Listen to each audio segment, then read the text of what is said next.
अस्सलाम वालेकुम। उम्मीद करता हूँ फिट होंगे, बेहतरीन होगी, अपनी लाइफ अच्छे से एंजॉय कर रहे होंगे। हम तीनों की तरह देवों के देव महादेव एपिसोड 82 है, पार्ट 1 है। प्लीज लाइक शेयर सब्सक्राइब कर दें। स्ट्रेट चलते हैं वीडियो की तरफ। मेरा नाम है मलिक सकलानी इकबाल, मेरे साथ हैं Rana Mohammad Ali, Mohammad Sameer Khokhar. So guys let's start. Swami Sevak Ram. Shiv Shiv Shiv Shiv Shiv Shiv Shiv Shiv.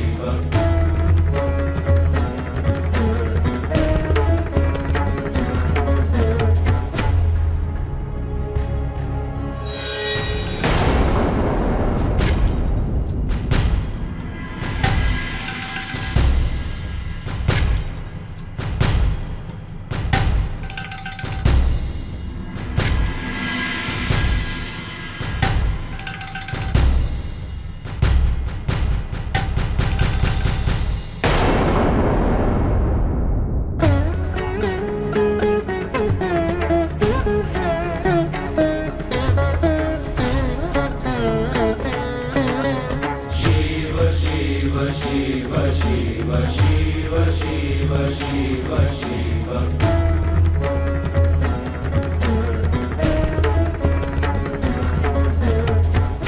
कौन है ये लोग? ये अहो भाग्य हमारा जो हमें आपके दर्शन हुए। बहुत प्रशंसा सुनी थी आपकी, किंतु आपकी इच्छा के बिना आप तक पहुंचना सभी के लिए संभव कहा। आज आपके समक्ष अपने आप को पाकर मैं कृतज्ञ हूँ।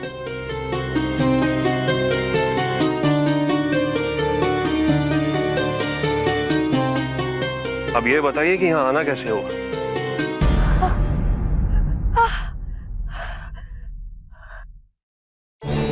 आज मैं आपके समक्ष इस दुखित माँ को लेकर आई हूँ। ये आपसे अपनी पुत्री की मूर्ति बनवाने के लिए निवेदन करने आई है। जब दो बड़े व्यक्ति बात कर रहे हो तो बीच में हस्तक्षेप नहीं करना चाहिए। चुप रहो।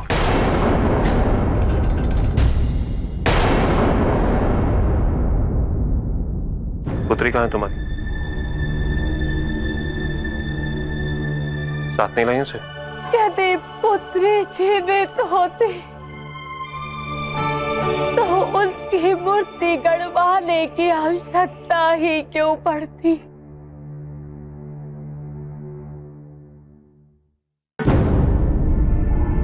सुना है कि आप यदि मृत व्यक्ति की भी मूर्ति बना दे तो उसमें भी प्राण आ जाता है।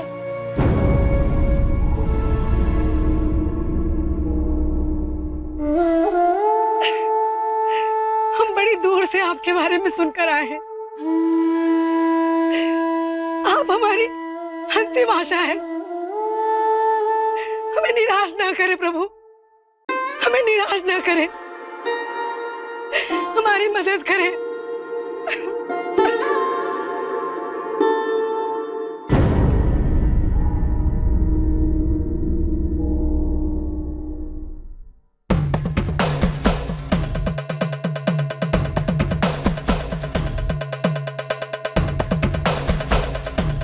अपनी सुपुत्री के मुखार बिंदु का स्मरण करो।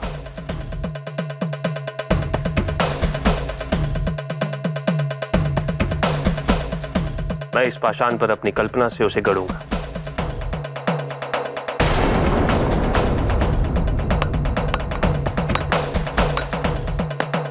यदि इसने अपनी कल्पना शक्ति से इस औरत की पुत्री की मूर्ति निर्मित कर ली तो मैं समझूंगा कि यह सतवीश की मूर्ति बनाकर उसे भी रूपवान बना सकता है।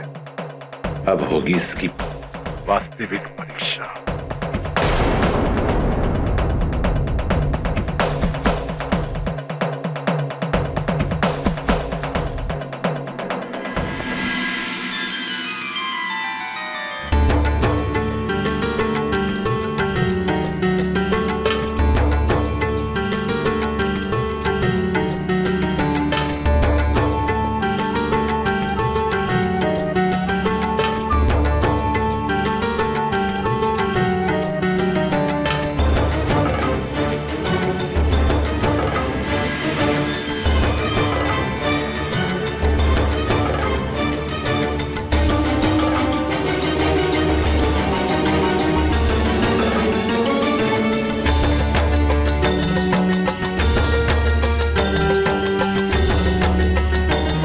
ये तो चमत्कार कर दिया आपने।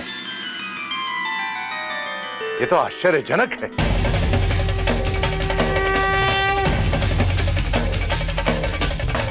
यही चमत्कार देखने तो मैं यहाँ चली आई।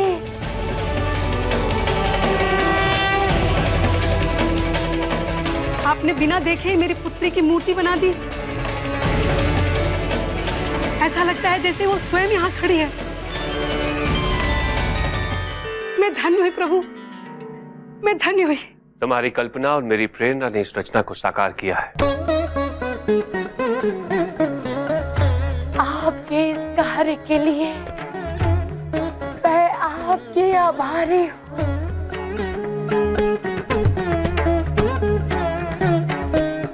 क्या अब मैं आपके सामने अपने विचार कह सकता हूं?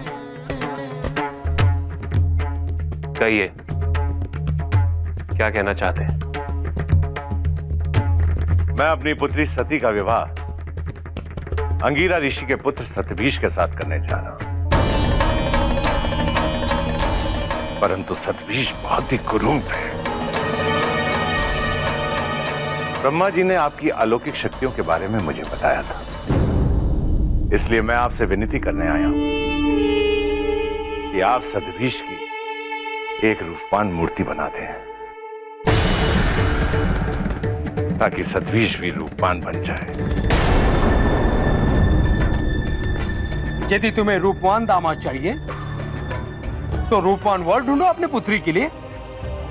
जी बिल्कुल जी। यहाँ पे माता लक्ष्मी जी जो हैं वो एक औरत को साथ लिए यहाँ पे पहुंची हैं। माता लक्ष्मी जी जो हैं वो तो जानती हैं शिव जी सामने जो शिल्पकार हैं। जब वो देख रहे थे कि शिल्पकारी शिव जी कर रहे थे, तो शिव जी को जब उन्होंने पूछा कारण आने का, तो उन्होंने कहा माता लक्ष्मी जी ने कि हम तो बड़े भाग्यशाली हैं कि हमें आपके दर्शन करना का मौका मिला है। और ये एक औरत है मेरे साथ आई है, इनकी एक बेटी है, तो उनकी मूर्ति ये बनवाना चाहती हैं रूपवान, तो आप कृपा कीजिए। उस औरत ने जिस तरह से शिव जी के सामने गिड़गिड़ा कर एक बात अपनी रखी है, अपनी जो आरजू जो उनकी ख्वाहिश थी वो बयान की है। उसका मकसद ये था कि प्रजापति जो दक्ष है इसको दिखाना कि भाई अगर आपने शिव जी से बातचीत करनी है तो अपने आप को किस कदर नीचे लेकर आपको आना पड़ेगा। अब प्रजापति दक्ष है, उसने अपने ख्यालात अपने ज़हन में सोचना अलग से शुरू कर दी। उसने कहा जी कि ये अगर वाकई इस औरत की बेटी की मूर्ति बनाने में कामयाब हो जाती है तो समझ लें कि ये सदवीश जो है उसकी मूर्ति को भी रूपवान बना लेंगे।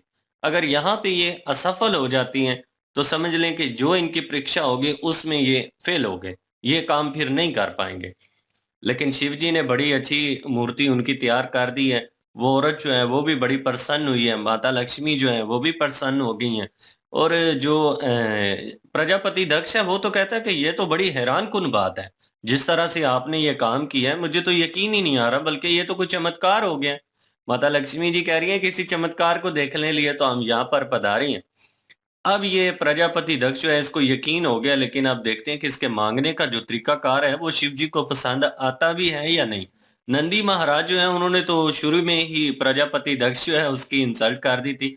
जब वो बीच में बात करने लगा था तो उन्होंने कहा था कि जब दो बड़े बात कर रहे हो ना तो उसमें फिर एंट्री नहीं की जाती। मतलब उनके कहने का तो मकसद ये था कि उसमें फिर छोटे नहीं बोलते।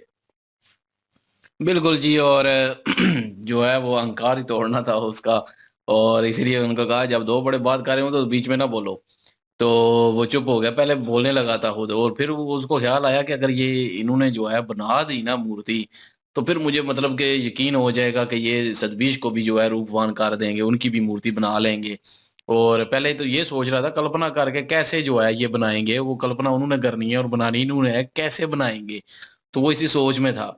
लेकिन उसको नहीं पता प्रजापति को कि आगे शिव जी हैं, तो वो कुछ भी कर सकते हैं, जाहिर है वो कल्पना करेंगे और वो मूर्ति बना देंगे, और इसमें तो उनके लिए तो कोई मुश्किल काम नहीं है। लेकिन वो प्रजापति नहीं जानता, प्रजापति को यही है कि ये कैसे मुमकिन होगा कि वो अपने दिमाग में सोचेंगी तो ये मूर्ति उधर बना देंगे। तो वही जो है वो हुआ कि उन्होंने मूर्ति बना दी है। और अब प्रजापति को तो यकीन हो चुका है इस चीज का कि ये वाकई ये मूर्ति बना लेंगे, और खुश हो गया था कि ये तो चमत्कार हो गया। और लेकिन ये है कि उसके बाद जब इसने बोला ना कि सतबीश जो है वो बड़ा कुरूप है, उस वक्त उसका मुंह देखने वाला था प्रजापति का कि वो खुद भी गिन खा रहा है इस चीज से।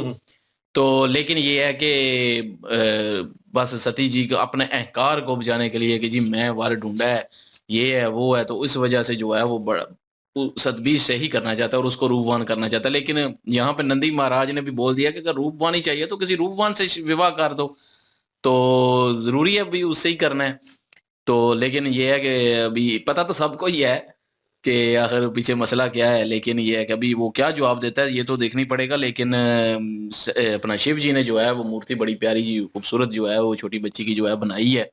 और अभी जो है वो देखते हैं कि इनके साथ जाते हैं या इधर ही जो है कल्पना करके ये मूर्ति बनाएंगे सतबीश की, या साथ जाएंगे उधर महल में। मुझे जहां तक लगता है कि मेरे ख्याल से अपना इनको साथ शायद हो सकता है लेके जाएंगे, क्योंकि अगर साथ जाएंगे तो तभी वहां पे जाके एंट्री होगी और सती जी से भी जो है आमना सामना होगा और कुछ आगे जो है वो काम बढ़ेगा। तो इसलिए मेरे ख्याल में साथ ही जाएंगे, जहां तक मुझे लग रहा है। बिल्कुल जी। और देखते हैं। और प्रजापति दक्ष जो हैं वो कहीं ना कहीं जो जिस बात पे वो बड़ा मुंह बना रहे थे ना, और कह रहे थे कि बहुत बुरा लगता है देखते हुए उसे, और मतलब बहुत घिनौना लगता है। और जिस तरह का मुंह वो बना रहे थे उससे मुझे कुछ और ही आगाज हुआ कि यार हो सकता है कि वो फील करवा रहे हों कि ये शिल्पकार जो है ये इस चीज़ को एक्सेप्ट कर ले और बनाने पे राजी हो जाए, और कहीं ना कहीं मनाने के लिए, ये कहते हैं ना लालच देने के लिए, अपने मन में लालच होती है किसी चीज़ की, उसको पाने के लिए बंदा करता है। ये वैसे उस तरह का एक्ट कर रहे थे क्योंकि शिव जी हैं सामने, तो उनको तो पता है कि मेरी वजह से ये सारा अहंकार और गुस्सा और ये चीज़ जो है और हो रही है। तो इसी सिचुएशन को लेकर ये सब कुछ कर रहे हैं, और एक एग्जाम्पल देना ज़रूरी था। एक एग्जाम्पल उन्होंने दिया, अब कंफर्मेशन होगी प्रजापति दक्ष को कि भाई कर सकता है अगर कोई तो यही है, और इसके अलावा कोई नहीं कर सकता, और उन्हें नीड भी है इस चीज़ की। अब वो जो कहेंगे जो है शिव जी, वो इन्हें मानना पड़ेगा। और अब तो उसकी बात पे, नंदी जी की बात पे गुस्सा भी नहीं करेंगे, मुझे लग रहा है। और अली भाई की बात ठीक है कि हो सकता है उसे अपने राज्य में लेके जाएं और वहां पे उनसे बनवाइया, हो सकता है उन्हें बुला लें, कुछ भी हो नहीं, सकता है। मेरे ख्याल में जाना पड़ेगा ना, क्योंकि सती जी के सामने सामना तो तभी होगा ना जब वहां पे जाएंगे भवन में। ये भी है। और बच्ची की उन्होंने वो तैयार की है कल्पना करके, और नो डाउट वो जिस तरह तैयार किया, मुझे लगा कि अभी बोलेंगी कि तुम नहीं, मैंने महसूस किया। और ये जैसे उसकी माता ने कहा कि ऐसा लग रहा है कि वो खुद खड़ी है यहाँ पे, तो मुझे लगा हो सकता है उसे जिंदा कर दे यहीं से, और वो एक अलग एग्जाम्पल होगा। लेकिन ये है कि उन्होंने बात वहीं तक रखी। लेट्स सी जी, देखते हैं क्या सिचुएशन होती है आगे। लाइक शेयर सब्सक्राइब कर दें। इंशाल्लाह मिलते हैं नेक्स्ट वीडियो में। अपना ख्याल रखिएगा, तो हम याद रखिएगा। तब तक के लिए अल्लाह हाफिज, पीस।